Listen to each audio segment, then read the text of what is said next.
I like Tom Cruise. I like horror films. I like big summer blockbusters. And yet, even with all that going for it, I did not like The Mummy, Universal's cynical attempt to shoehorn their classic monsters into a Marvel-style shared universe. It was big and loud, and also completely forgettable.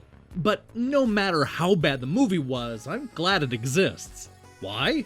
Because without it, we wouldn't have gotten The Mummy Demastered, a brand new 2D action game from WayForward that is destined to be the best part of the so-called dark universe.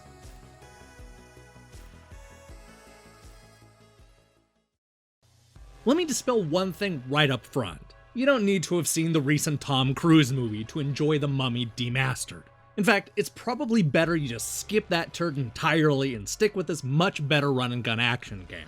This is a thrilling side-scrolling shooter that combines elements from Metal Slug, Ghouls and Ghosts, Super Metroid, and even Dark Souls to create an engaging adaptation that is better than the source material in every way.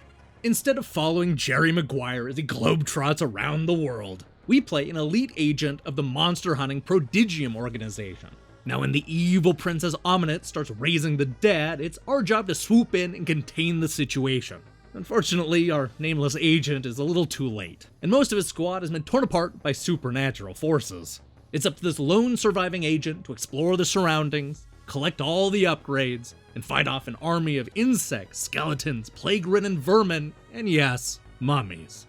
Fans of the Metroidvania genre will feel right at home with The Mummy Demastered. This is a game that covers a lot of familiar ground, especially when it comes to learning new abilities and backtracking to open up new areas.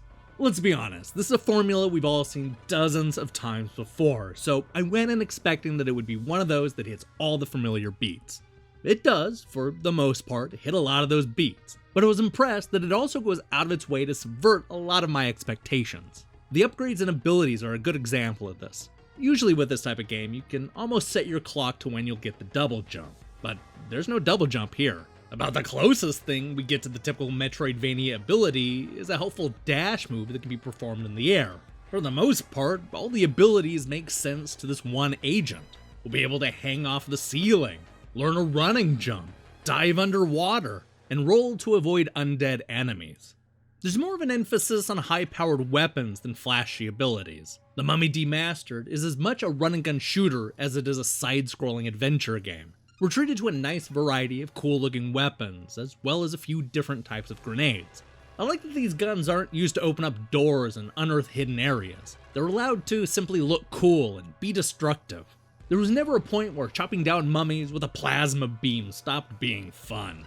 Now, there's one wrinkle to the formula that will likely prove controversial. Instead of simply dying and warping back to the save room like most games, The Mummy Demastered decides to take a page out of the Dark Souls playbook and make death mean something. The idea is that you'll drop all your guns, grenades, health items, and new abilities when you die, forcing the player to literally rush back to the spot, kill the zombie agent, and retrieve all that stuff. This is an interesting idea in theory, but I ran into some moments towards the end where it nearly ruined the experience. The problem is that some of the late game enemies are not only aggressive, but can kill you in just a couple of hits. This kind of thing is usually mitigated by the upgrades and more powerful weapons, but without them, you're a sitting duck. I like the idea of losing your stuff, but I wish they would have let you keep a more powerful gun to even up the odds. I hate to admit it, but I ended up quitting to the main menu and reloading every time I was about to die. That way I could avoid the hassle of retrieving my stuff. The Dark Souls style deaths may not have worked for me, but the rest of the game certainly did. I love the faux 16-bit pixel graphics and the tight gameplay. The run-and-gun shooting action feels great, and there's some truly memorable boss fights here. The Mummy Demastered does an excellent job of evoking the spirit of games like Ghouls and Ghosts and Metal Slug, all while remembering the lessons we've learned over the last 20 years. This is modern retro done right.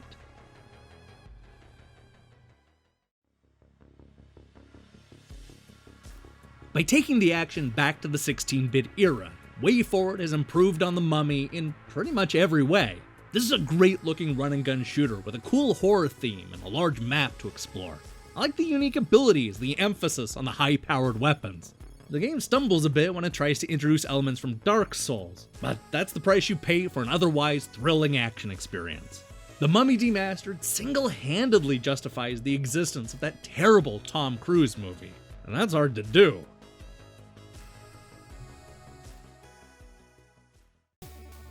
Hey, thanks for watching our review. So here's the question of the day. What summer blockbuster do you want to see demastered next? Yeah, I know there are a lot of superhero films to choose from, but I think I might go with National Lampoon's Vacation. What, you don't consider that a blockbuster? Well, it came out in July and made $61 million in 1983. I'd call that a blockbuster. Tell me your pick in the comments below. In other news, I'm currently hard at work on a review of Mutant Football League, as well as a hands-on look at the Super Retrocade. We have a big week in store, so I recommend you click that subscribe button and support what we're doing here. Until then.